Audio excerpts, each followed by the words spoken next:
Hi everyone, in today's video, going to show how to lock your Facebook profile from a computer. Follow a few steps. Go to your Facebook account. Click on your name or profile picture in the top left corner to access your profile.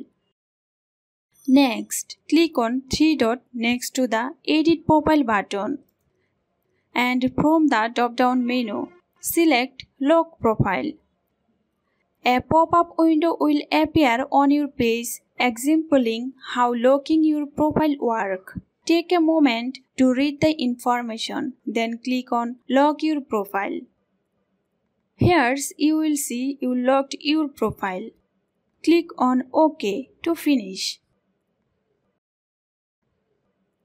To make sure your profile is locked, visit your profile page again. You should see a locked profile icon and a message indicating that your profile is locked.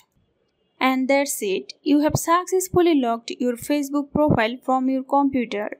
If you found this video helpful, don't forget to like and share on Facebook and subscribe to my YouTube channel and hit the bell icon for more useful tips and tutorials.